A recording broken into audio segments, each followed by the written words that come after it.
Student Leaders in the Movement is brought to you by the Office of Student Life and Leadership and the President's Advisory Council on Diversity, Equity, and Inclusion.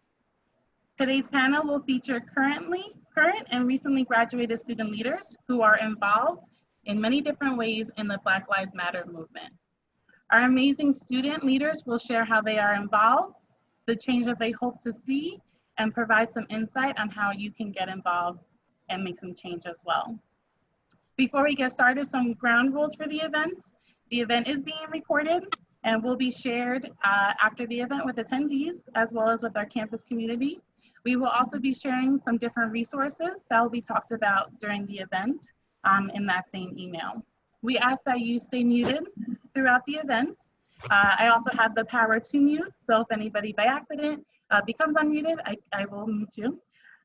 We also ask or encourage that if you are watching from a laptop, that you change the viewpoint in the top right corner. You can change into a speaker view. That will allow you to see the speaker front and center as opposed to the grid view. Of course, that is your preference, but that's something that we encourage. Being that this is a panel, we also encourage you to turn off your video so that the people who are watching grid view, once again, will just see the panel, but that also is your preference as well. We will be using the chat feature to post some questions throughout the event, and we also highly encourage you to utilize the chat to share things that have stood out to you, ideas, resources, anything that you want to share with the group. We also want to emphasize that this is a safe space for learning and sharing. Please make sure to allow that opportunity for yourself as a place to share and learn, and then also to allow that for others. So we can get started from there. It is my pleasure at this moment to introduce our moderator for this event. Amala Ogburn holds the role of coordinator for our North Hudson campus and serves on many vital committees, making a true impact and difference at HCCC. This includes as serving as on the President's Advisory Council for Diversity, Equity, Inclusion as a subcommittee co-chair, where she and her committee will be working on infrastructure to improve the diversity, equity, inclusion in the college's recruitment, hiring, and leadership from an HR perspective. Amala is an alum of HCCC, where she served as a student leader in the peer leader position. And this May, she graduated from Rutgers University with her master's in public administration. And with that, we welcome Amala. Yay! Thank you, Veronica. Thank you. Good afternoon, everyone. Thank you for inviting me to participate in this very important conversation about Black Lives Matter movement. Before we get started, I just wanted to share some reflections of my own with the group.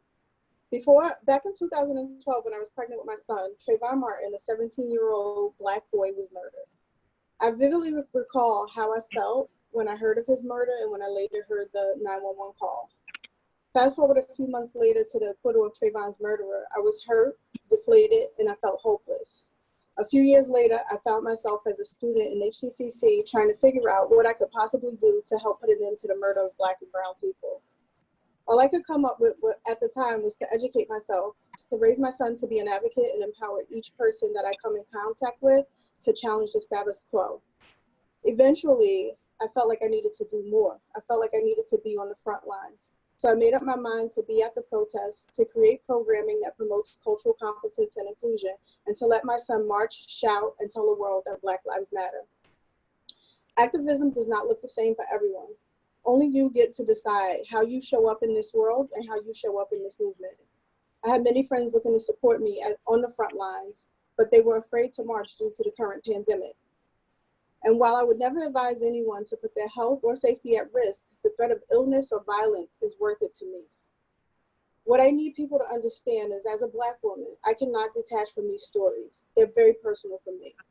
These babies that are locked in cages are my babies. These Black and brown people that are dying in detention centers at the hands of police officers and as a result of racism are my brothers and sisters. I feel each and every injustice at the core of my being. It is my hope that at the end of this discussion, excuse me, at the end of this discussion, each and every one of you feel inspired to use your superpowers to affect change and create a world that sees value in the lives of all Black and brown people. Thank you.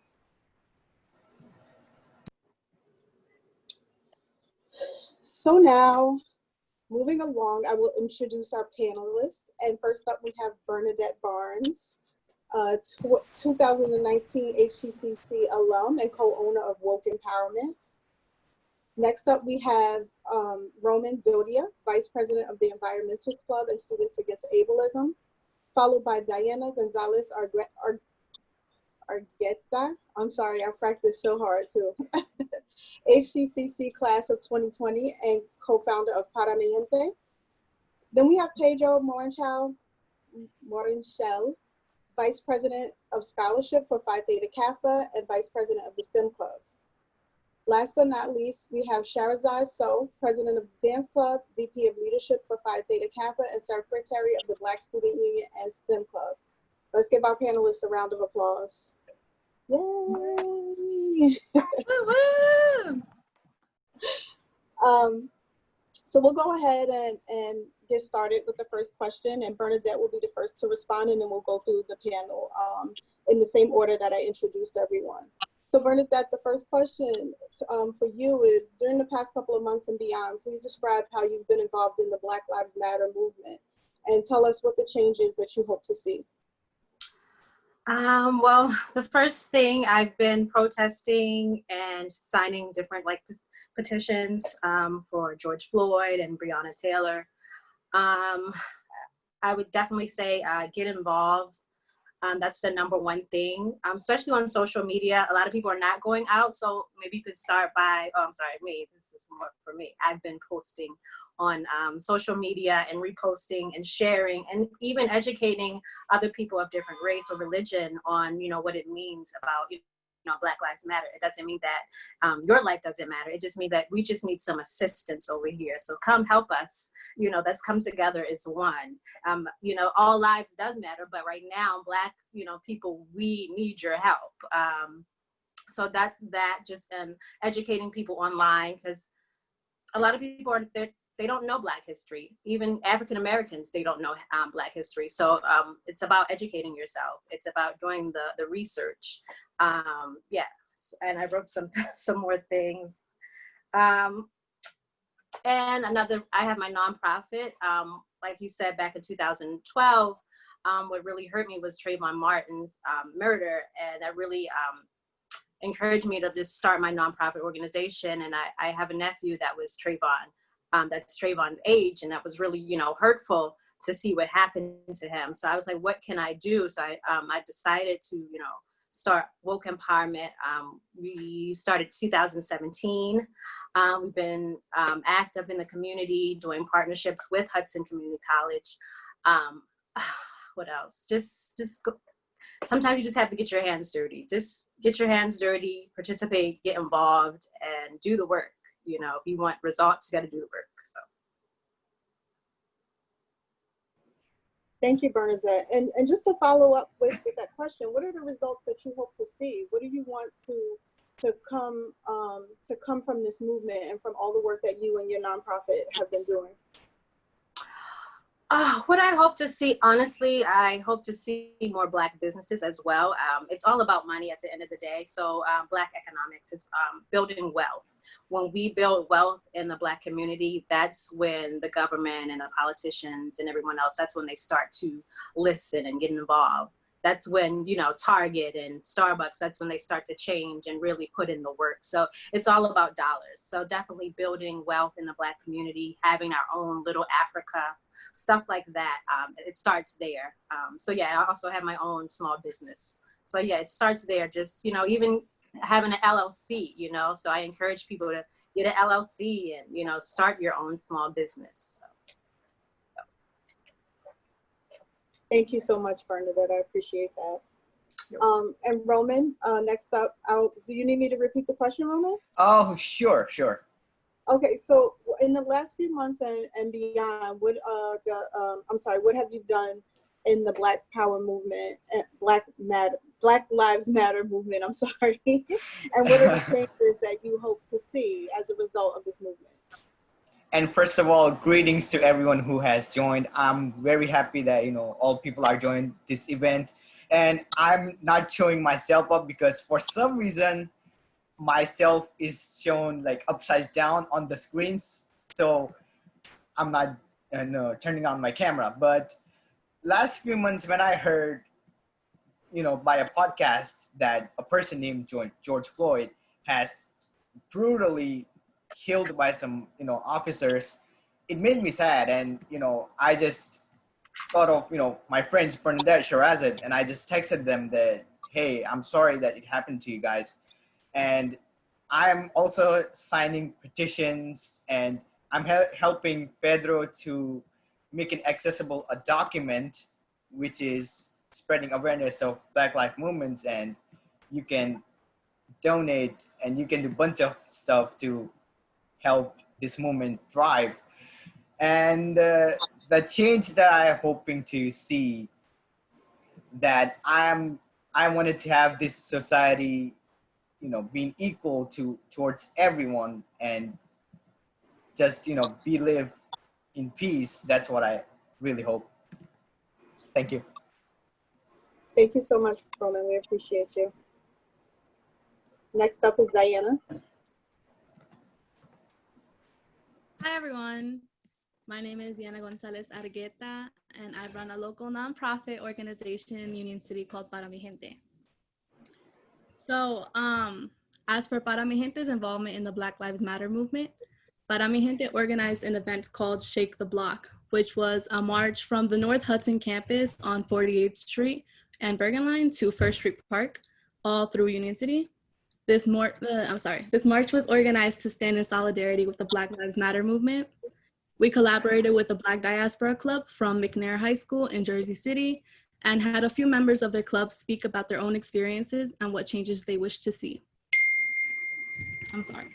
After sharing our collective voices with members of the community, we distributed voter registration forms in English and in Spanish. We handed out pamphlets with information about how our Latina community can stand in solidarity with the Black Lives Matter movement and how we can have our voices heard through local, state, and congressional change. And that document also contains a lot of links with resources and organizations that will be accepting donations. Through our Shake the Block events, Para Mi Gente was able to raise and donate $300 to the Loveland Foundation, which is an organization providing mental health care services to Black girls and women. Along with our donations, we have created a homebody support initiative, which is basically a Google Doc folder where we have even more resources for people who can't march in the streets with us due to, of course, the pandemic that is going on. And this folder has resources about the timeline of racism and resistance inside of the United States, how we can deal with colorism within the Latino community, and petitions for various things in English and in Spanish.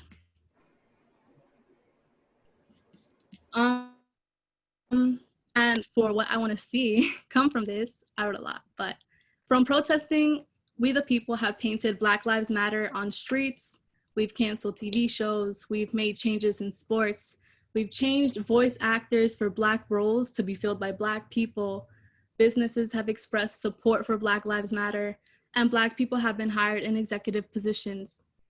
That's super cute, but I want to hold the police and the army accountable for murders. Breonna Taylor, an EMT working long shifts during a pandemic, was killed by police over 100 days ago while sleeping peacefully in her home. Andres Guardado, an 18-year-old working as a security job at an auto body shop to pay for college, was shot in the back 7 times and killed by police after running away when they pointed weapons at him. Elijah McClain, a 23-year-old massage therapist and active volunteer, was murdered by police over 1 year ago for looking suspicious while walking home. These cases happened in Georgia, California, and Colorado. If that doesn't hit close enough to home for you, we can look at Amani Kildea's case. Amani Kildea was a 20-year-old Black man hung in a public park in Morristown, New Jersey. His body was discovered 1 week ago, and local authorities believe it was a suicide, but the investigation is still open. I have only mentioned 4 cases with violent murders from over 1 year ago up until last week. And none of these victims have gotten the justice that they deserve. It seems that these protests have just now gotten a lot of people to wake up and face reality. But it's important to recognize that the longer we relish in ignorance of racism and colorism, we are giving oppressors more time to kill us. People are literally dying while we are educating ourselves, and we need to keep that in mind. So what change do I want to see come from this? I want justice for everyone who was murdered in cold blood at the hands of racists in position of power, for the few victims we know of and the many more whose stories we might never hear about. I want to defund the police and ICE and have the funds reallocated directly back into our communities through education, through youth services, through mental health services, through healthcare, and more. I dream of living in a world safe enough for Brown, Indigenous, and Black folks to coexist. Thank you, Diana. Before we move on, I just want us to take a moment and check in with ourselves. What Diana just mentioned, all the things that she mentioned was very heavy. And I don't know if everybody feels it the way that I feel it, but I do know that I am trying my best not to get emotional right now, just thinking about the things that she said. And as I mentioned in my foreword, these things, these people are my people. This is my blood. I feel connected to them.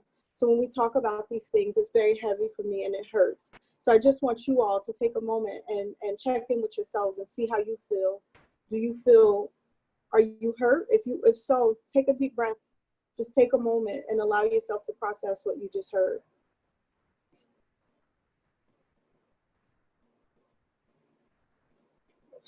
Diana, I want to thank you, and I thank all the panelists. But when I saw that Paramahente had organized a Black Lives Matter protest over here in the North Hudson area, I was really proud, and mainly because I've lived in this area for the last 6 years, and I never see Black people here. And I never feel included in this area. And even when my son goes to school, as an Afro-Latino, he is not included when he goes to school. So I thank you for that. And I appreciate what you all have done and continue to do. Next up, we have Pedro. So Pedro, our question is, during the last couple of months and beyond, describe how you've been involved in the Black Lives Matter movement and what you wish to see come from it. Hi, hello everyone. First, just like within what Roman said, I want to thank everybody here for coming and giving their time. It really goes on to me a lot. Sorry if I'm out of pace, because now I'm sort of thinking more about within what she said and just taking the time to sort of say this with a good mind. So with the things that I've went on to done in the past few months, I've also gone on to have those further conversations within my family in accordance with these issues. It was a good sort of platform to more in-depth, more thoroughly talk about these sort of things with my family, and those sort of instances where I do see colorism within them, or when I do see those heavy conversations should be had. In terms of outside that and what I've done, I've also attended that protest within Jersey City, and then I also, in terms of just within what I can find in terms of my own community, went on to, as Roman mentioned briefly, went on to start that sort of initiative of having a Blackout Tuesday sort of packet, inspired by their sort of objective to educate oneself and others. And, you know, as a reaction of, at that time, sort of feeling powerless, I invited first within Shirazad and Courage and other sort of people who were close to me, and then sort of expanded towards administrators offering some help and other club members offering some help, and it's now up to, I think, 20 to 22 pages now, which is phenomenal, of all assortments of information and resources regarding from what does defund the police mean, to how you protect yourself from protests, to Black restaurants and industries around here in this area. And it was all really like a really lovely experience to go through, and we still hope to do more over time. And in regards to STEM Club, which I'm heavily involved with, and I've heavily been invested in the idea of establishing more diversity in STEM, go on to initiate sort of these two initiatives that we have in place, and we hope to establish more. Those current two being, one is initiating an underrepresented historical STEM figures sort of series, where we highlight different either people within STEM who they could be within Black or LGBT or Hispanic or women, and sort of highlight within all the work they have done. If sort of a little shout out to anybody, because you could do this now if you can, within the HCCC STEM Instagram account, we're currently at the, I'm so sorry if you heard that. I had the honor right now to make that first post of highlighting Marie Daly, who was the first African-American woman to earn a PhD in chemistry. It was a really amazing thing to learn more about it, and I hope you guys can give it a look. And outside of that, another sort of thing we uploaded today was sort of a student spotlight initiatives, where we hope that, you know, because we have a high amount of minorities here, especially within STEM, hoping to highlight to students in general in terms of giving their sort of love and experience and appreciation within STEM, and STEM within Hudson, of course. Because, you know, it's really hard to sort of have those sort of figures, even if they're just, you know, one of your peers. That means a lot. It means a lot, and it will establish like the sort of cohort we have, that we're really all in this together. And we also hope in the future, we're planning this up and coming, and we cross our fingers that it hopes to go well, to invite sort of figures within our own STEM faculty to go on to have a sort of panel discussion in terms of diversity in STEM, you know, and what it means to navigate through those sort of paths. As to what I hope for the future, within what can we have within this movement and the product within this movement is, you know, first and foremost, within having real substantial, because, you know, within what Diana said, you know, is almost sort of, they're good in their sort of own light, but they're somewhat, you know, gestures in comparison of what we can actually have, and sort of substantial changes within institutions such as within policy, institutions within education, and having that discussion be normalized, and science, and accepting that sort of diversity, and amplifying what kind of ideas can be made in that exchange. I hope to see, you know, real substantial heavy sort of policy changes, or any sort of changes within that, could be within HCCC, or it could be any sort of institution in that way. But I hope collectively I can go on to see something like that as a product of this movement.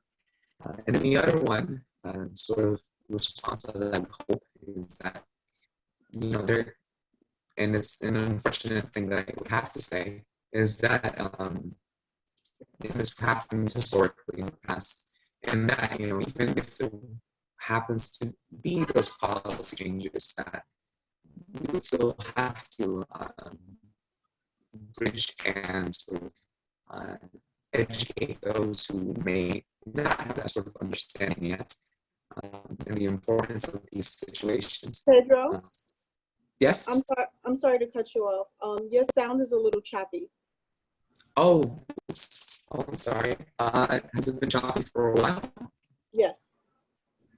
Oops. I'm not sure how to fix that. I don't know, should I leave and come back again? Or? I'm sorry. I can't hear you. If you could go back out and come back in again. Yeah, I'll do that. So thank you, Pedro. We'll move on to Shahrazad, and then we'll come back to you, okay? Mm-hmm. Thank you. Oh, hi, everyone. I just want to start by thanking everyone for being here today. And as a Black woman with a very mixed family, I was always protected by the exterior world, I would say. And I grew up in Africa where the people around me were mostly Black people. So I always felt like it was something normal until I started discovering the world, I'll say. And growing in age, I started experiencing racism when I was out of my comfort zone. And it was kind of painful and to endure because I was young and I'm still young, I feel like. And when I came to America, I consider this country as being the country of freedom.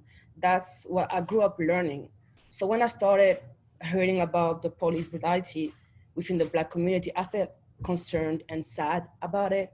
And those past months were really painful for me and my family. And like to talk about like my involvement within the Black Lives Matter movement, I'll say with the help of, with the help of Pedro, we created a document called the ACC Diversity and a WhatsApp group where people basically just go and talk about how they feel. And in the document is kind of like a platform to help those who cannot go to protest because of the virus and everything that's going on outside, to help them do something about the Black Lives Movement. Just, and in the document, like we have sections, for example, donations, petitions, and also, um, yeah, donations and petitions, so that people can use to be a part of the movement, just like by donating, by having, like by signing petitions to stop police brutality, and also some honors in the honors of the life lost. And also I went to the protest in Jersey City with my friends, and it was really amazing to see the number of people who were there to support the movement. I mean, I wasn't expecting that number of people actually, and it was like a bunch of people there and different colors. It was really amazing to see. And to add, I've been like using my social media a lot, Instagram, Facebook, Twitter, to talk about everything that's going on with my community, and to just basically let people know that it's real and it is happening now. I also have been having discussions, like daily discussions with friends of mine and some people that I don't know personally about like how they feel about it, getting to know their opinions in the situations and just listen to what they have to say. And which I think help a lot of people who were frustrated about like the situation and want to see want to see change happen after all of this is done and after the movement, after like we are done doing like what we think is right. And the change I want to see occur is a lot. I mean, I want to see a lot of things change, to be honest. But I just want people to know and understand how the Black community feel. And I want change, but like real change and justice for the lives lost. I want people to have a new mentality and not only view things in a bad way. Because we said Black Lives Matter. We didn't say only Black Lives Matter. And we do know all lives matter. But the thing is that we just need people help because Black Lives Matter are in danger right now. Thank you. Thank you, Shahzad. So Pedro, we're gonna go back to you and just, I think we were pretty good on the first part of the question, but just to go back to the second part of the question, what is the change that you wish to see come from this movement? Hello, is it sounding better? Because I didn't. Yeah. Oh, okay, because there wasn't much I really could change. Okay, so the second question you said, correct? Yes. Okay, regarding the second question, as for change I would hope to see in the future is that I would hope, similar to what Shirazad and Diana said, in terms of like what's happening now, which the small little things such as what can change within actors, what can change within the media, which is, nice, but I would do sort of, gestures compared to like the substantial change that we can have. And, I would hope to see that substantial change in like institutions such as within policy and in government. I would hope to see that in terms of education and having those conversations be normalized. And, all for the objective of what Shiraza said, which I think is great, is like changing the mentality. And in terms of within science, like these really, I hope in terms of like the product of all this fighting and courage and hope, to go on to see that substantial change, to have that be in place for the future, and hopefully long before I'm gone and after I'm gone. And so as towards the other one that I would want to mention is fits to the notion of what Shiraza said and changing that mindset, because unfortunately, and it's unfortunate I even have to mention this really, but besides having that sort of policy changes being met on a broad scale, though there's that other more murkier broad scale to change in terms of the mindset of others, because there are some who still, regardless of what may happen, will still carry on those really hurtful mindsets, those really harmful ideas. And that is a whole different other field in its own that, sure can be done within policy and all that, but, that's a I hope not longer battle in terms of tackling that. And as a community, we go on to accept these ideas.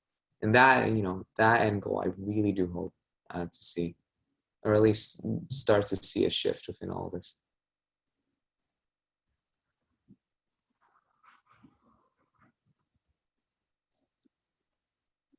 I think you're muted. Sorry. Thank you, Pedro, and to all the panelists. We're going to open it up shortly for questions from the audience. But before we move on, I have a follow-up question for the panelists. Many of you spoke about using your social media to spread the message. Many of you spoke about having these difficult conversations. Or yesterday when we did a run through, some of you mentioned having to have these difficult conversations with people that you love, with family members, with close friends who have different ideologies. So can you all speak to, and we'll start with Bernadette, speak about how the experience has been trying to get people in your life to understand what you mean when you say Black Lives Matter, trying to get them to understand where you're coming from when you say these things, and how has it impacted you guys on a personal level to have that kind of discord with people that you love?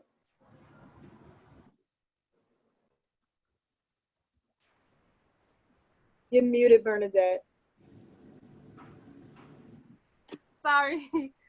Honestly, it's been bittersweet for me. I feel like during this time, you really find out who your friends and family are. I had, some of my, white family members and friends reach out, which is great. But then I have like several other, white family members and friends on social media that won't even, repost or share, Black Lives Matter. They'll post a puppy or their vacation. And I just feel like, we're close. Like, do you even care, or do you even know what's going on? But I have some people that they will reach out and they want to get educated. So I try to inform them, how I'm feeling and what the Black Lives Matter movement is about. It's about unity. It's about, coming together, and we need, white allies to join in.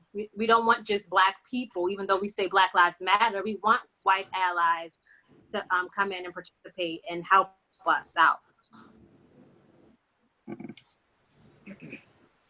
Awesome. Thank you, Bernadette. Roman? Okay, can you hear me? Yes. Okay, so I would like to say that it is a bittersweet for me as well, because I'm a visually impaired and I'm from India. So I also felt discrimination, even though it was a different discrimination, but it was a discrimination. So I can feel how does the African American community feels when they are discriminated. So I am like, it's personally connected to me, and I'm educating my mom and my dad that, hey mom, Black Lives Matter. They are like, they are humans, our brothers and sisters too. And my mom and dad, they understand me, and they're encouraging me to, do events like this, and they're proud of me. And I thanks to them for everything. That's what I feel. Roman, I'm glad to hear that you have the support. Diana? Okay, yes. So Can you repeat the question for me, please? My question was, how has it been with you trying to share this message on your social media or with your family or with friends and other loved ones that don't feel the same way that you feel? Yeah, it's been a very difficult conversation to have with the people in my community, to have with my family members, to have with friends. I think before we can even have these types of conversation, it's important for us as individuals to accept our role in what's going on. Because even if like I'm not Black, I'm a white passing Latina, and as you know, a member of that whole like white passing situation, I'm still a Latina. I still experience racism because of that, but I will never experience what a Black woman would face, what someone of color, someone with darker pigmentation would face. And I have to accept that. I have to, you know, be able to be like, yes, Black Lives Matter. I know I'm not Black and I will never know what it's like to be Black. I still need to bring it up and I still need to have these conversations because it's so rare for people to truly understand like where their privilege is stemming from and how that directly affects what is going on in their communities. It's a very difficult conversation to have, and you will be faced with a lot of criticism, a lot of people like not really understanding what you mean, not wanting to listen to you, but it's still a conversation that needs to be had. And if anyone here feels like it's very difficult to talk about this, you need to make sure that you're still having these conversations, because even though it's not our job to influence other people, it's our job to make sure that they're at least aware of what's going on. That's the only thing we can do. We can only bring awareness to their ignorance, and that's the only way we can do this, right? That's the only way we can impact any real fucking change. I'm sorry, I didn't mean to curse, but the passion.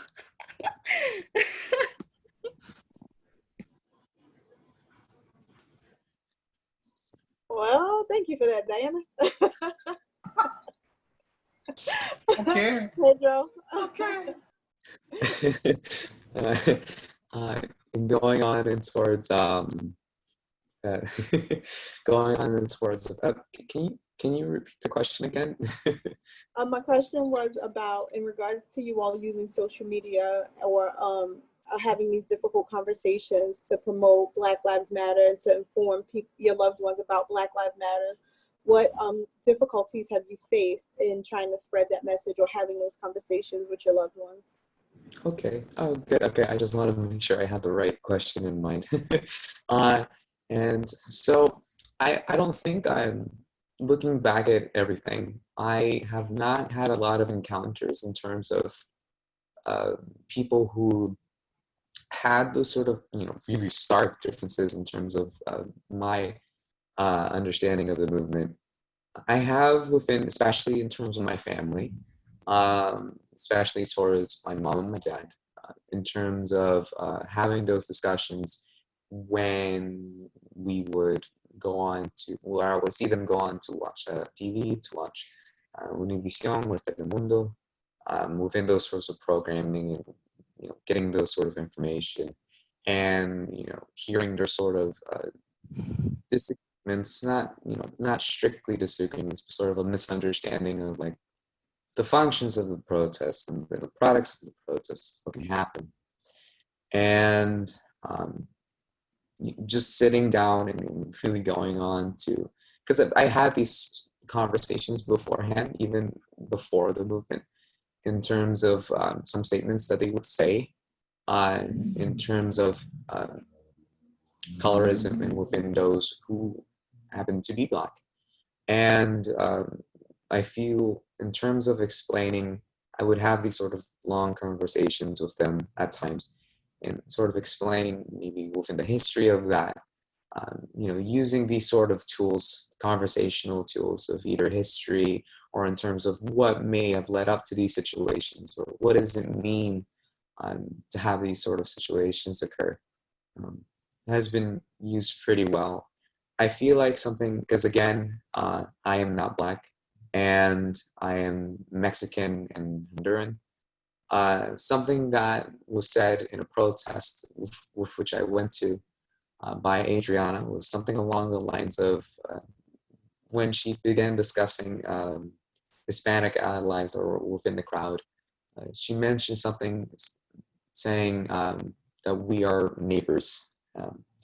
We are neighbors in terms of what we've sort of experienced and sort of our own discrimination in that way.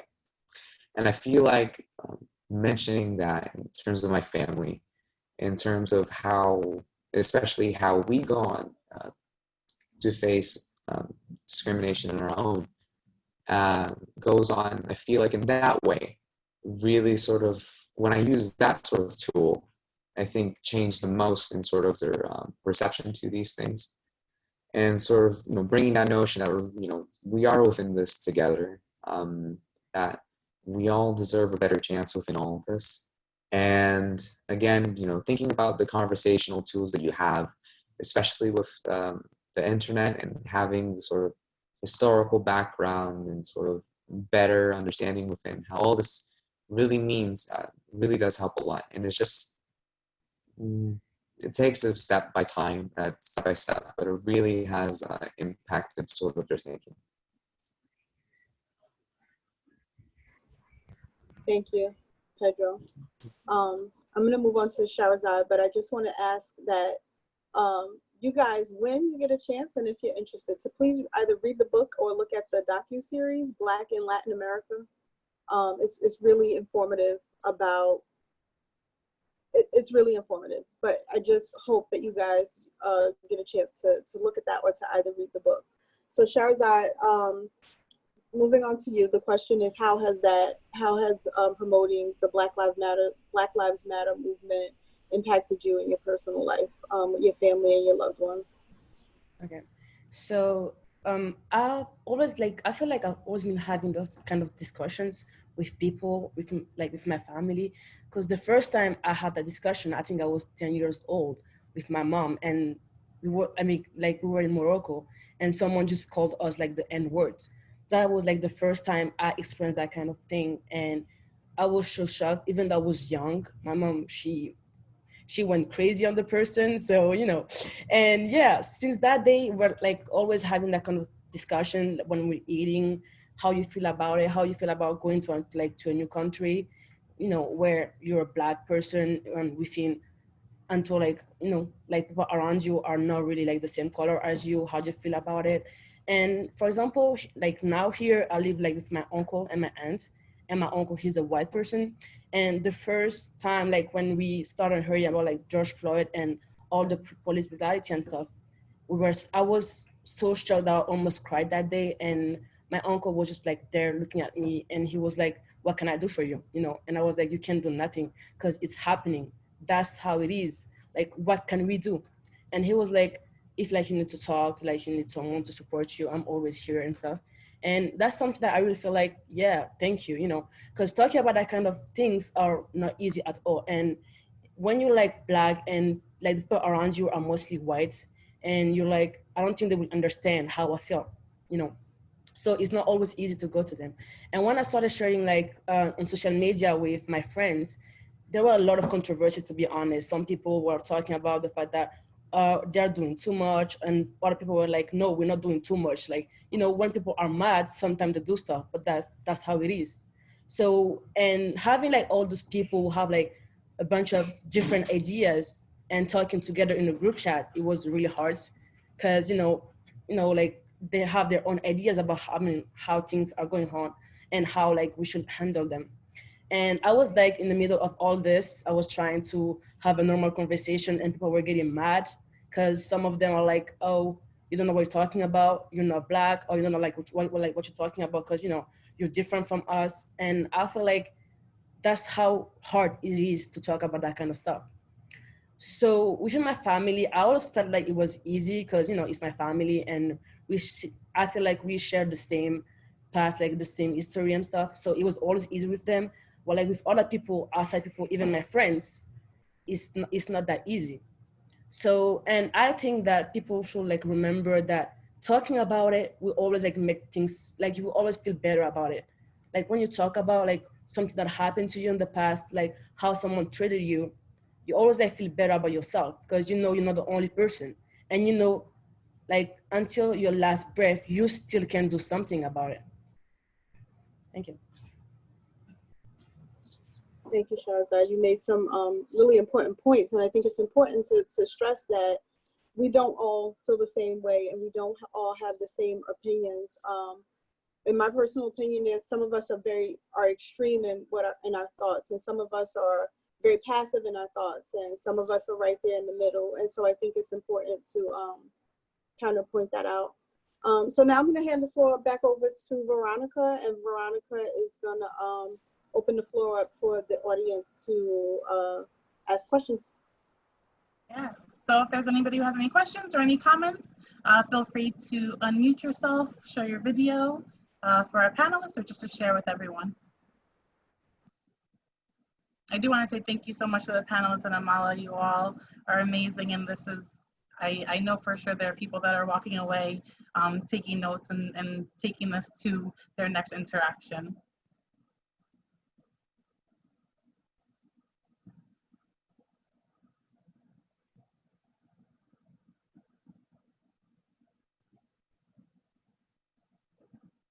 Hello, everyone. This is Paula Roberson.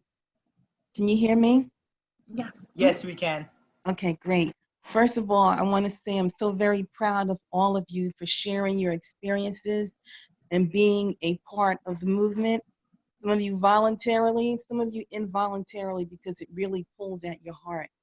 So my first question to all of you is, what can the Center for Teaching and Learning Innovation do to help you along your way in the Black Lives Movement?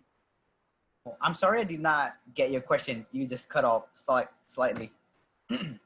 Okay, what is it that the Center for Teaching and Learning Innovation can do to help you along the way this school year, whether it's the short term or the long term, in making change in our city, in our institution, in our country? What can the center do? Or I'm going to offer to work with you to see how to create a path where we can move forward together as allies, so to say, to make a path going forward and working together to improve our cities, our institutions, and our country. And I know I see some of you there, Pedro, Celicia, a couple of you on our board, our student board members.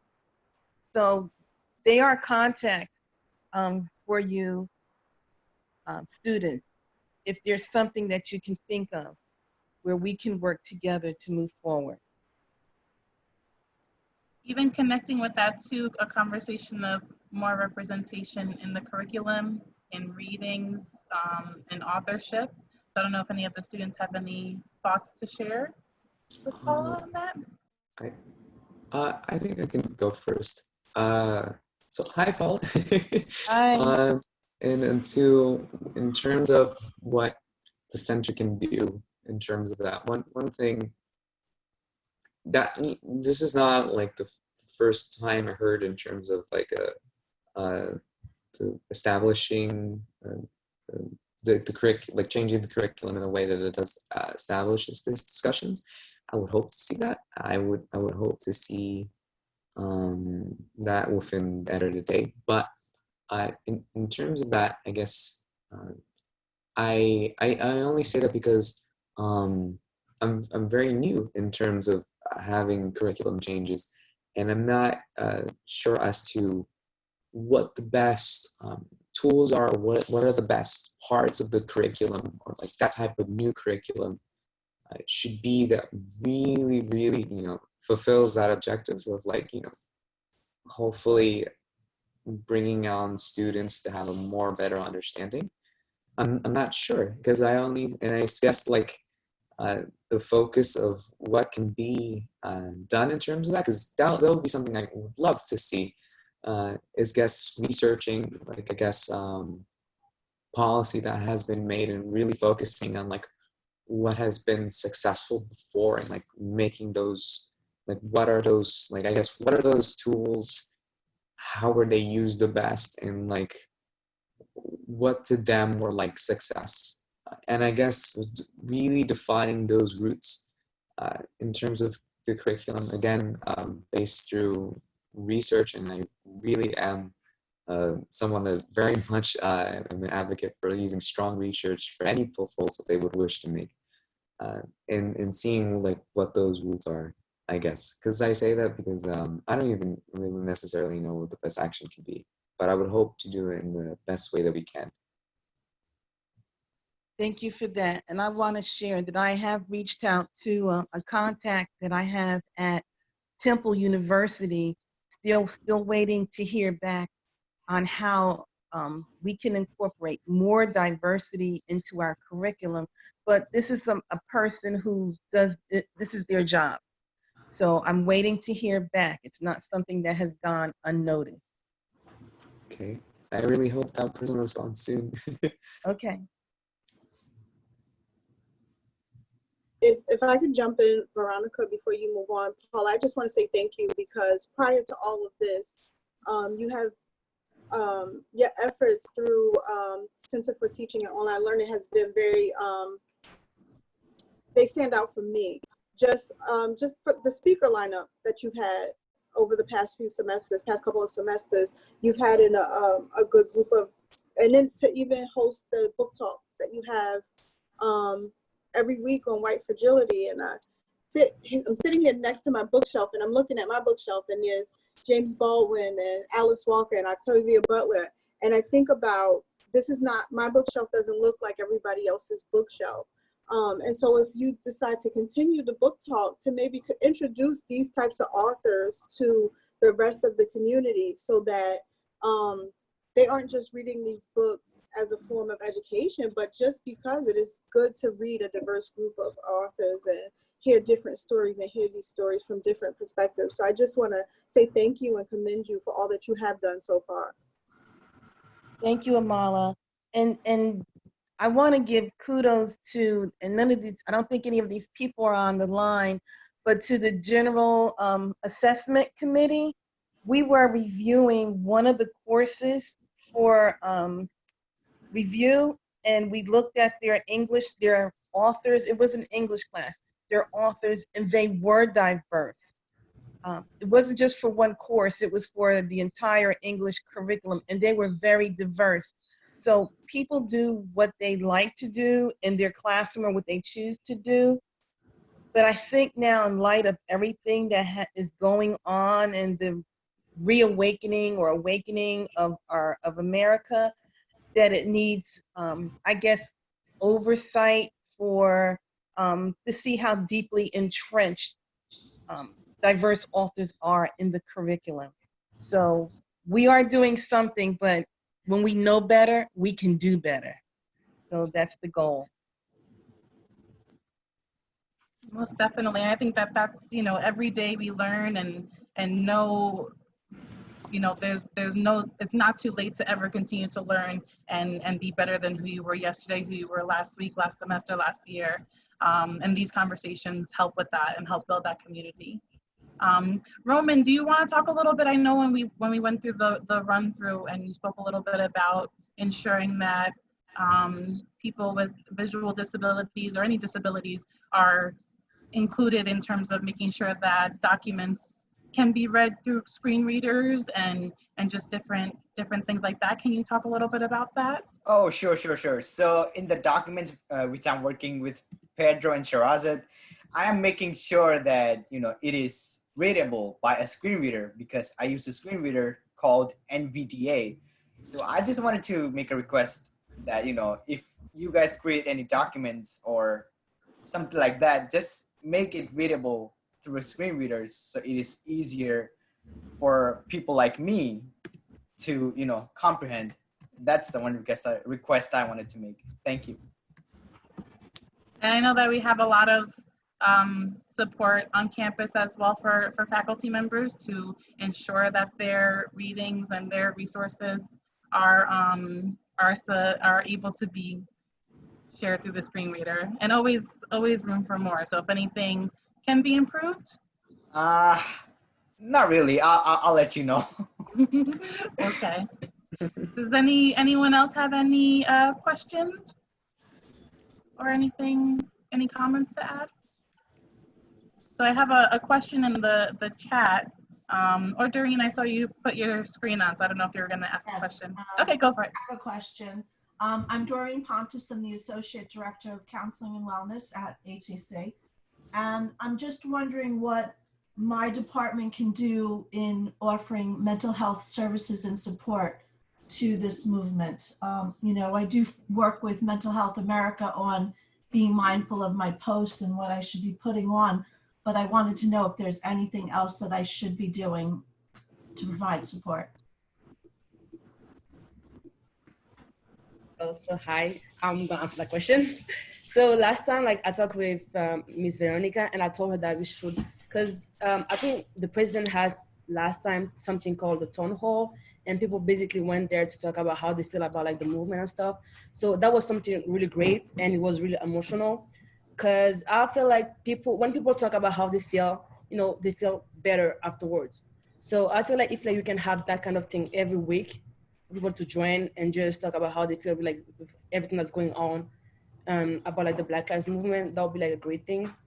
But yeah. One of the things that I have been working on is that we were going to be hosting, you know how you go to the doctor and sometimes they have walk-in hours? Yeah. That was something that I'm setting up to have a walk-in Zoom time where if you wanted to come in and kind of sit down and talk and process feelings about what's going on and how it feels, it would be something that I could do. So if you want, I'm going to put my email in the chat. If you want like a specific time, I could actually set it up and we can kind of promote it a little bit to have like an open forum support to talk about the movement and just talk about how it feels to be, you know, doing what you're doing and changing history, changing the world. That's great. It's like awesome. Yeah. If any other panelists have anything to add on to that? I could make a comment and ask some questions.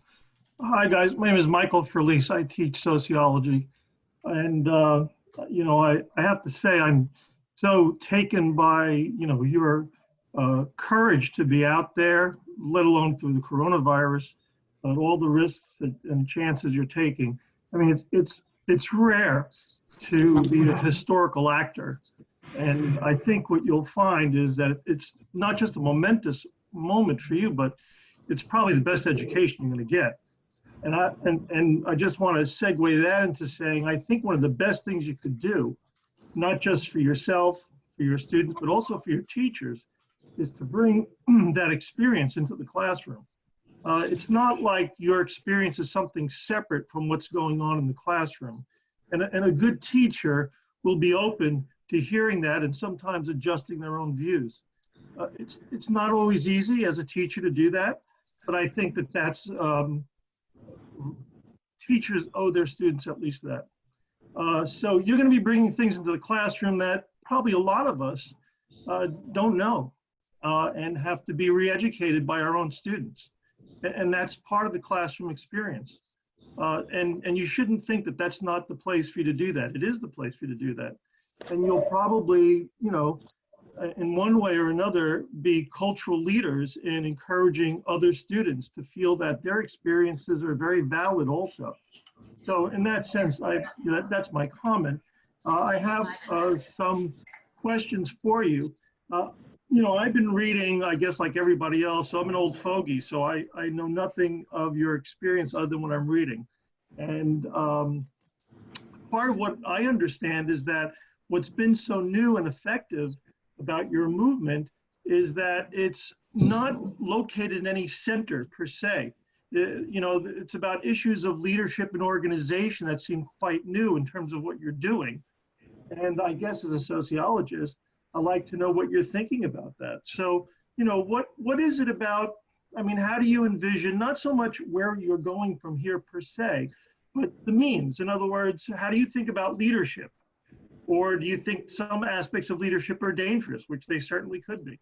And what do you think about organization? You know, Black Lives Matter movement seems to be so generalized and it's such a general cultural phenomena that it's almost like it's everywhere at the same time. It's just, and it's amazing, and I find myself perplexed to understand it. So my question is, what are you guys thinking about leadership, if you are thinking about that? And what do you think about organization? And what are you feeling are the do's and don'ts and anything like that? So thank you, and my hat's off to you.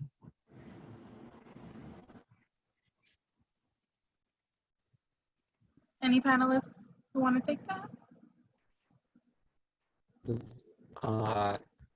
Does anyone else want to go? I don't know if anyone else wants to. You can go, Pedro. Okay. First, I would want to especially thank you as a professor, as a teacher, to us for, really sort of opening up and saying that in terms of that we should have the ability to go on to discuss those things within our classrooms. I know personally for me, in terms of these sort of platforms or where I feel like it's appropriate to have these discussions, probably in terms of the classroom, at least for me, is one that I wouldn't really accept to be, one of top 3 or top 5.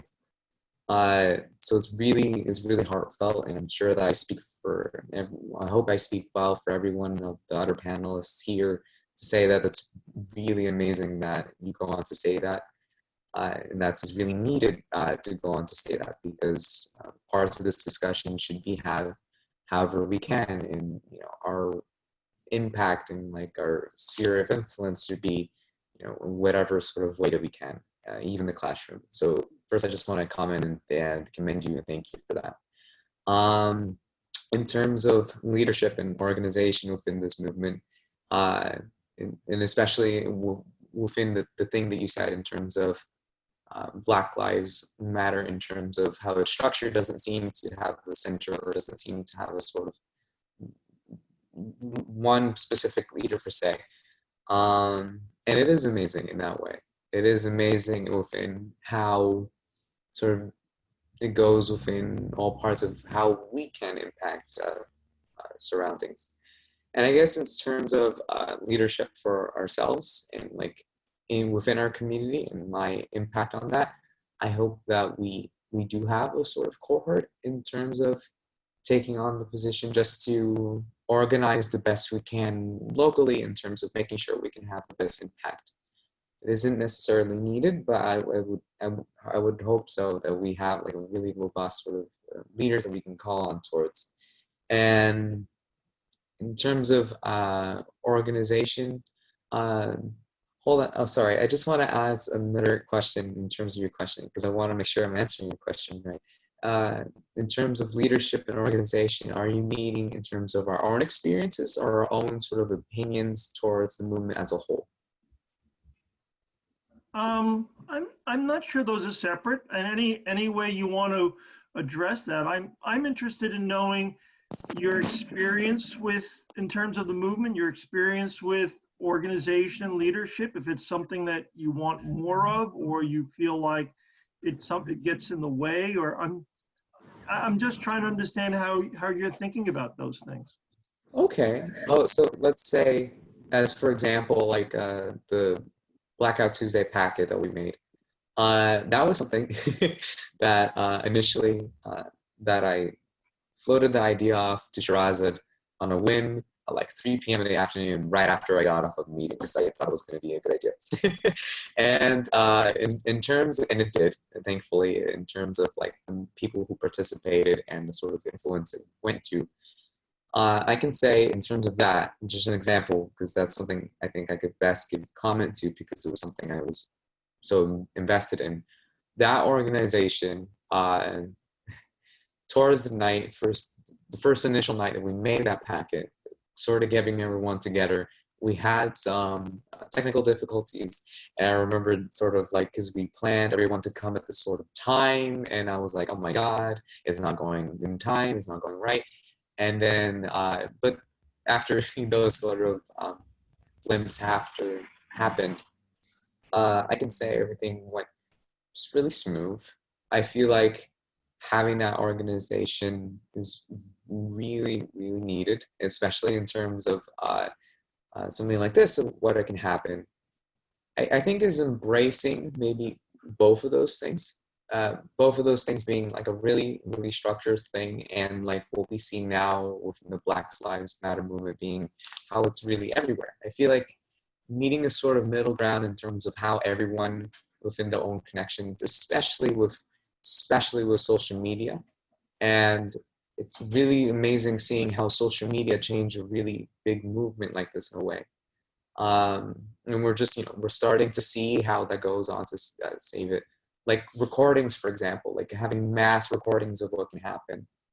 I feel like it's very important in, structuring those sort of avenues and like those new tools that we have just because of the new time that we're in is great. And I feel like through like WhatsApp, through Instagram, and structuring that way, I think would be great. And I think would really give us a lot of advantage of, and it's very, this is all sort of new in terms of like the time that this is taking place, the scale of which is taking place, all these new things.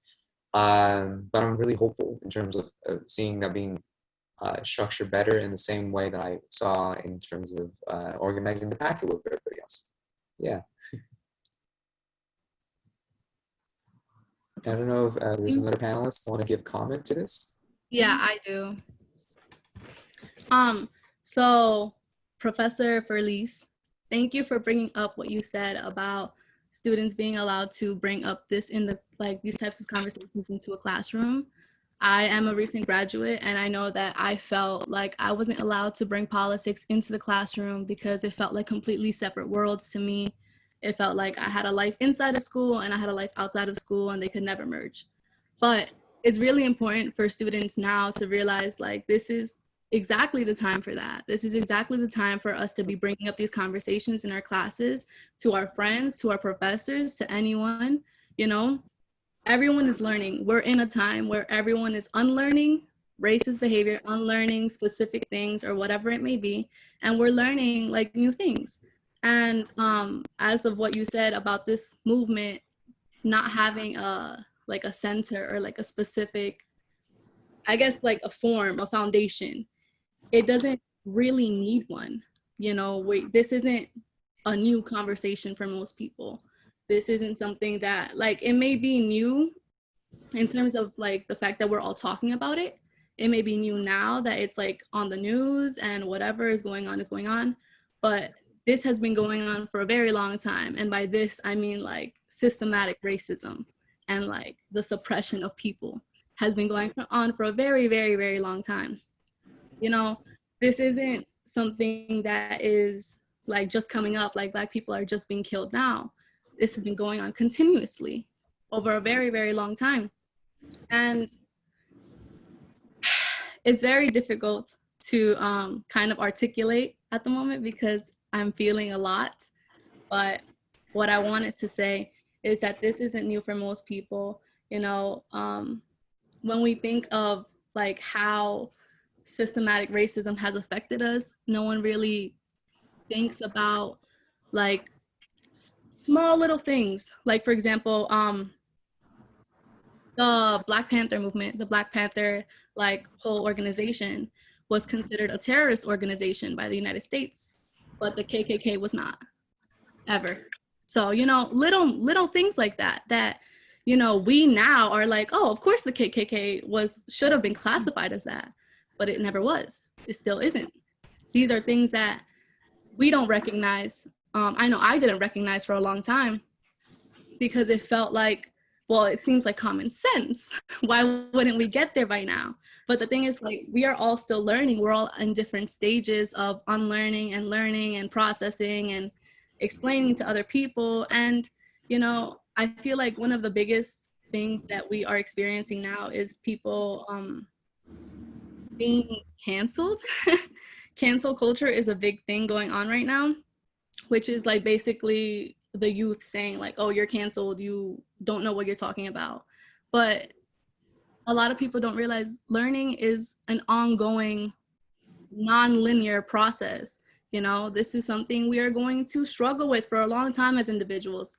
Even though like us, the panelists, are here speaking of our own experiences, we're still learning too. And the same way you guys are listening to us, you guys are learning, and we're all having this collective growth, which is what I was trying to say, basically. So that's what I have to say about that. You said it perfectly, Diana. So there's 2 questions in the chat. The one question is actually a question we're posing to our panelists to close out the event. The other question, how can we organize a program that teaches budget literacy to all Hudson County residents? This question applies to understanding municipal, state, and school budgets. And actually, this is a conversation that we have been having within PACTI. Nicholas Chevrolati, one of our vice presidents, is connected to a lot of, government agencies and just people in different political positions, and has offered the opportunity to anybody that, in Hudson County that we would like to bring to campus to talk, to be able to do that, fairly easily. So I don't know if this is something that collectively people would be interested in, seeing if we can bring in, state talk about school budgets, state budgets, housing, Board of Ed, mayor, police departments, and just really talking to those individuals, those leaders, in a sense of an accountability panel. What are you doing to break the systematic racism? What conversations are having? What's past the painting Black Lives Matters on streets, and what's actually, what policies are going to be changed. And I think that we can definitely do that within the power of the college and with the different help of professionals. And I think it's something that would be powerful for us as, a school, and as, people who live in Jersey, and then also for them to be able to hear, maybe they're not having those conversations a lot. I mean, I'm sure they're getting emails and calls, but I don't know if anybody else has any thoughts to something along those lines. I know my organization, we've been contacted by a lot, like our outreach is mostly like community youth. So we've been reached out to by a lot of like teenagers who are kind of just coming up to us like, hey, I don't really know what's going on in the government. Do you guys have any programs that can help us understand? Do you guys have any programs that can help us understand? Basically exactly what Bia was talking about. I'm not sure if I pronounced your name right. I'm sorry if I didn't. But yeah, there's programs like that. And my organization would love to help create one. So maybe if we can have some sort of like collaboration, giant Hudson County collaboration that we can do to educate not just like the youth, but anyone who's interested in learning about these things. Definitely. I saw the police department chief at your march, and that was awesome. I think the mayor, was the mayor there too? Yeah, I think it was the mayor. And they were standing right behind you walking. That was a long walk. I don't know that I didn't last the 40 blocks, 50 blocks, but they were with you all along, which was amazing. And it's great to see that relationship and that support, and then also just making sure that that it's there and it's continual, because there are some people, and not saying that they are the ones, but we know that there are some people who kind of put up a supportive front and kind of wait till everything quiets down and then things don't change. So we want to make sure that the support continues and that change comes out of it, and that it doesn't quiet down. We're not quieting down. I would say to get involved, what she was saying and what she's doing with her organization, I would say definitely get involved and volunteer to be, an intern. I know last year I was an intern for Councilman Yoon, and it changed my life. Like, stuff you learn in social studies, but you forget, like councilmen, they make the law. So they make the law and they pass it on to the mayor and then to the president. So it starts right there, just volunteering and getting to know like what's going on in the office. Just typing up a law. Like I had one assignment, I had to type up an ordinance. I was like, okay, I don't know what I'm doing, but I'm typing up a law right now. The law is right in my hands, like literally. Like just involve, even volunteer, be a marketing person, or even pass out, different stuff. Just walk in, go to City Hall, or even Google the next town hall meeting. It's all about getting involved and know who your mayor is, know who your councilman is, know what district that you live in. A lot of people know what district that they live in.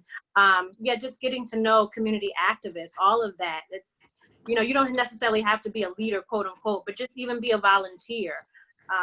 So yeah, definitely, it's all about getting involved. If you want change, you have to participate. You have to get involved. So yeah. That's a great suggestion. Okay, Can I just chime in? I'm really inspired and I want to listen and not talk, but I can't hold myself back. The one thing I want to say is, along those lines, I hope some of you and your peers will actually choose to become community organizers and to run for public office and actually help make change happen. I firmly believe that as our public servants become as a group more diverse and have more shared backgrounds and personal insights, that's sort of key to I think the shared sense we have of wanting to see construct systemic change. And I'm thinking about the fact that today's the primary election in New Jersey, but we have this incredibly important election coming up in November. And we need young people to get involved in the political process. So I just want to say, listening to all of your perspectives and your passion and your intelligence just causes me to say, I hope, if you're not thinking about it, I hope some of you will think about seeking public office. I'm done. definitely. I think we definitely have some of them on this panel. So I'm going to send it back to Amalo for our last question, which actually Salisha asked in the chat as well. So we'll be able to cover that. Verona, if it's okay, I just wanted to answer Doreen and Professor Felice's questions before I move into the last question. Doreen, you asked, what can you do? I think we need more representation in counseling and wellness. It is very difficult as people of color to come and speak to people who don't look like us and don't have the shared experiences as us. So I don't know if maybe peer counseling is I know we have let's talk, what's up, and things like that, but I think maybe when we get back on the ground, we can reconsider some sorts of programs, some of those types of programs, because I've been to therapists that don't look like me, and you can stick it out. It works until it doesn't work, and then you almost feel it's a little tough. So I think representation is important. And I wanted to mention to Diana's point about not feeling like she could be herself in the classroom. Hudson, there were 3 professors in Hudson, and they were all white men, older white men. And those were the 3 professors that pushed me the most to think outside the box. I don't remember his name. He was an adjunct, and I had him for English 101. And he was the one who had us read the book that we don't like, The Crossroads, I think it is. He was the one who picked out these essays and these pieces and made us think critically about them. He was the one who made us dig deep and try to understand, why is the Latina always represented as sexy and spicy and the hot Latina, and why, he made us dig deep to think outside the box. And the same thing with Professor Techie, who teaches sociology. And Professor Techie is very mild-mannered, and he's not a pushy guy at all. But his class, he gave room for us to have discourse. And to be honest with you, the oppression didn't come from Professor Techie. It came from the other students in the classroom. But he allowed everybody to have their point and to share their thoughts. And then also, he's not with us. He retired a couple years ago, but Dr. Kapertian. I had him for speech and for cultures and values, and he had a diverse selection of books when we did cultures and values, and he also allowed us a lot of freedom in what we decided to speak about in his public speaking course. So I just wanted to point that out, because a lot of the professors that we have there, they do push us, they do challenge the status quo, and they take us outside of our comfort zones and what we may have believed for much of our lives, and challenged us to think differently. And then about the leaders, I think one thing that we know now is that we don't need one leader. We can have many leaders, and these leaders look different this generation, which is not my generation, but Generation Z is like, they showed up and they showed out. They are really teaching us what it means to use your voice. And I will try to take a little bit of credit for my mom's generation and for my generations as well, because we are the ones who raised them and, you know, nurtured them and empowered them to feel comfortable to use their voices. But this is, you can look on almost any platform and you hear older people of color speaking about this movement. And they're like, we're going to follow the lead of the kids, because they are doing it. And they're doing it in so many ways that we never thought of. And I think it's just an amazing job that everybody's doing. I mean, I'll tell you, my 6-year-old, Veronica will tell you, my 6-year-old, we had a table set up at the protest and he was like, no, I want to march. And we had to, you know, let him march and let him scream. And that's what he felt like he needed to do. And he's only 6. So again, thank you, Gen Z. All the younger folks that are taking the lead on this. So I'm going to go back to Bernadette. And Bernadette, our final wrap-up question is, what can people do to get involved in the Black Lives Matter movement and support the cause?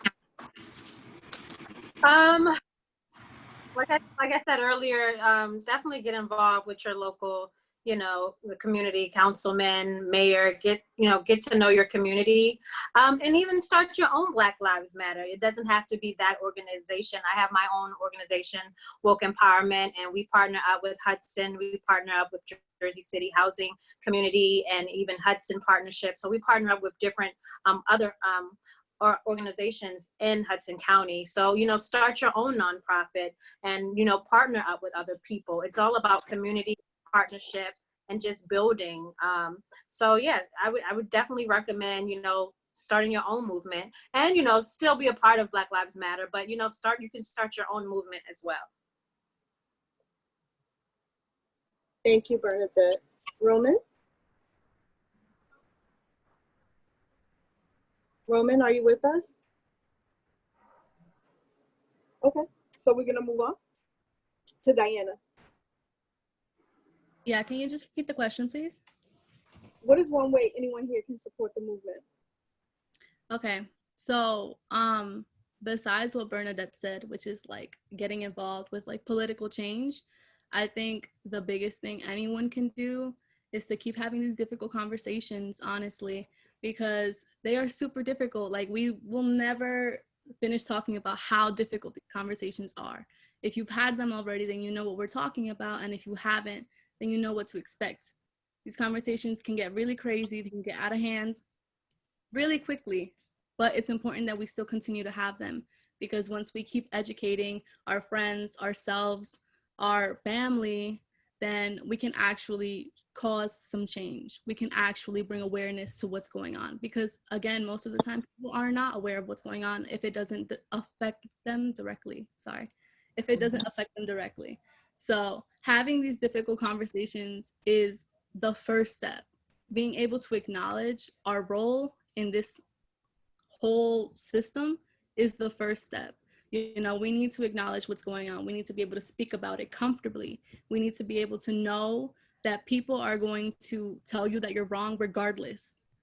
You can be like 99.9% right on what you're saying, and if you say one thing wrong, people will come at you crazy.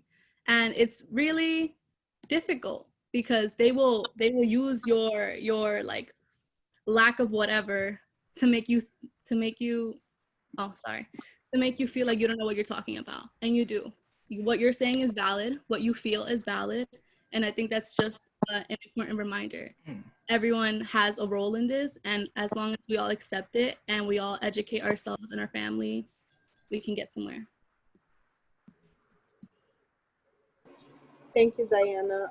Before we move along to Pedro, we're going to swing back to Roman. And Roman, the question is, what is one way that anyone here can support the movement? By the way, sorry, I just left my room for doing something, but I should say that, you know, educate yourself, watch a lot of documentaries about Black Lives Movement and the Black history. That's the best way I found to be, you know, educating myself and educate your family about, you know, what's going on around them. and just basically spread awareness of racism and everything that's going around, everyone. That's what I'm gonna say. Thank you, Roman. Pedro? Hi, everyone.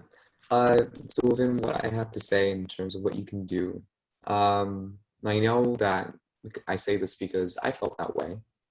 I know that sometimes during these sort of moments, it could feel like you're powerless, or it could feel like that there really isn't much that you can do.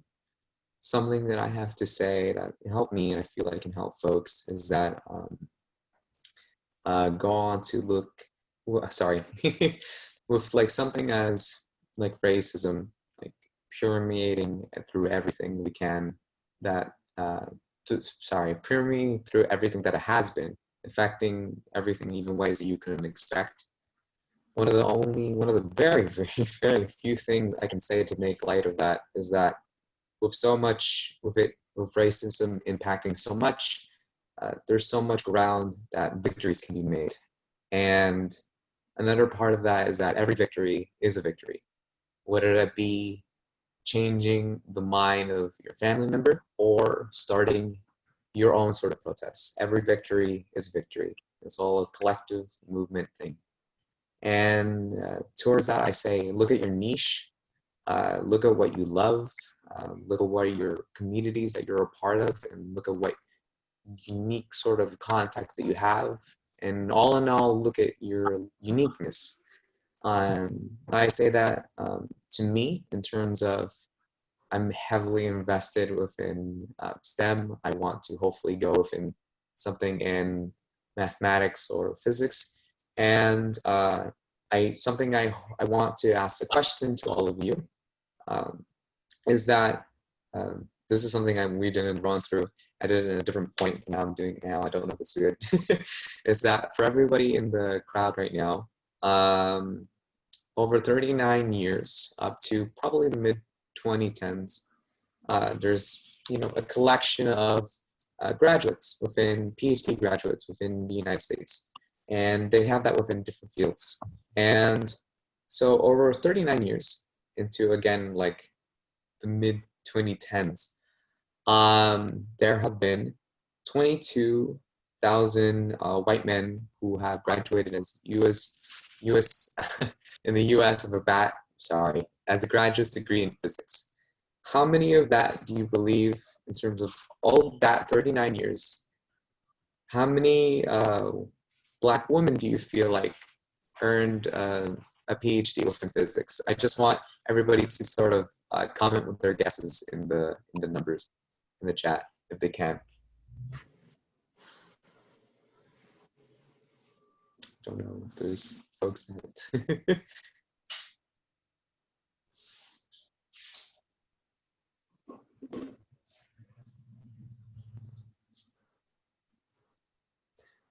Well, okay, I'm happy to say it's not that low.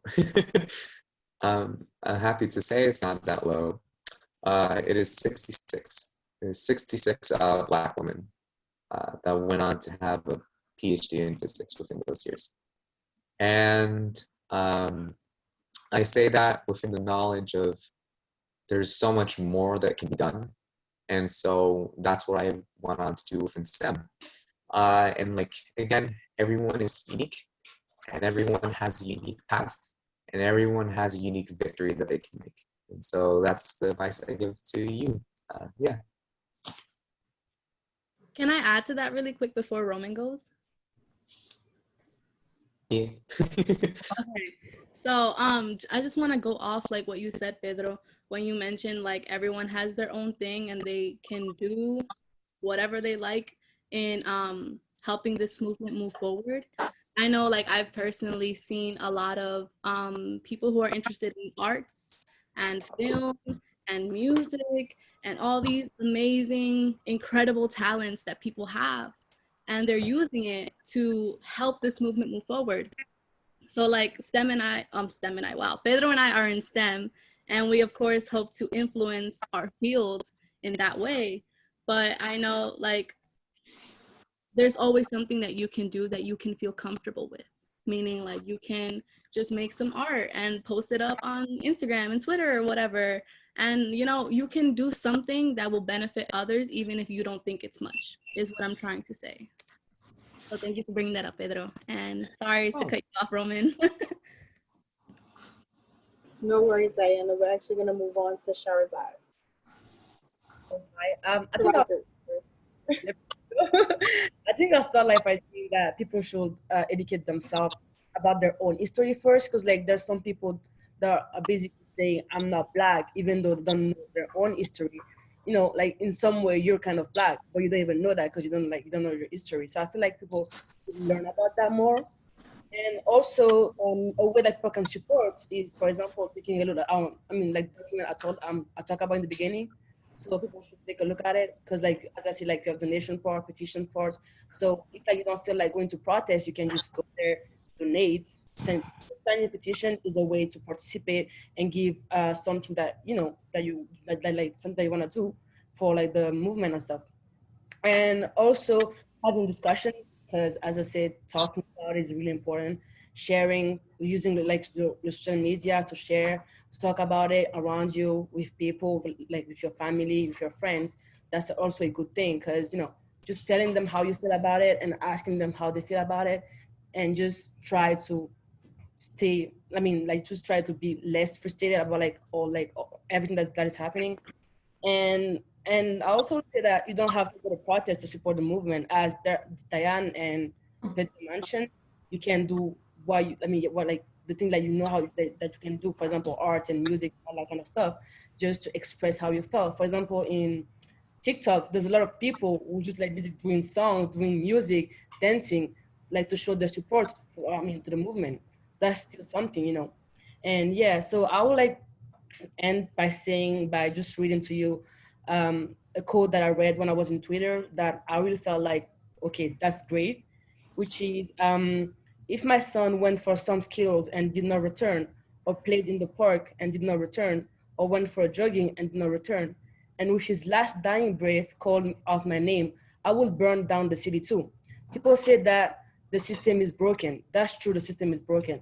But I feel like until our last breath, if we're still standing for what we think is right, we can fix the system.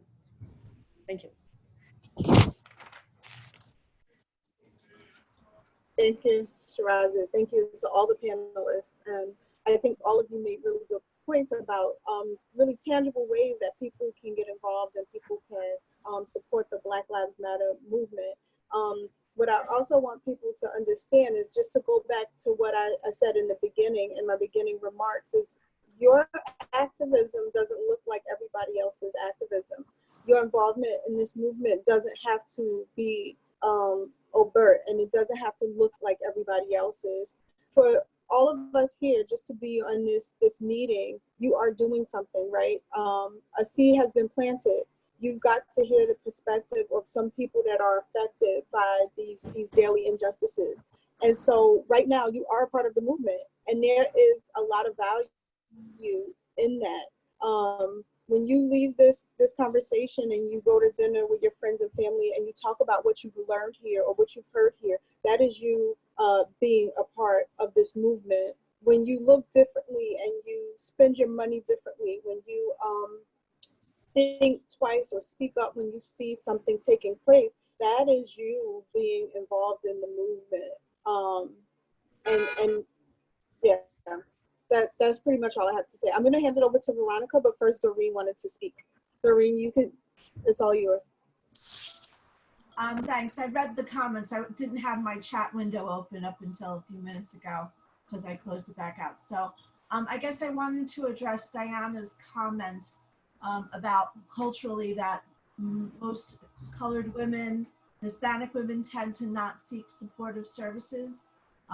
Becoming a therapist, I actually have to kind of thank my mom because she was the one who told me to go into counseling. She always felt that to help people, her own people, because she is Mexican, and where she came from, no one ever talked about their feelings. You didn't say those bad words and say you had those bad thoughts. So she told me becoming a therapist would help people like her feel safe. As you can see, I am white. She always said my dad was Irish, and that's what I look like. So one of the things that I can say is I've done a lot of research, and I've learned a lot about Hudson Community within the last year. And I do have clinicians that are of your color and your race that I have on a referral list that I can send to. If you want to speak to somebody and you feel that I cannot help you, you know, the counseling at college is only short term. It's only goal oriented to help you get connected with someone that you can find support with. And I could always help build those connections. So that's what I've spent the last year doing here, is seeking support for everybody. I think that's a great thing.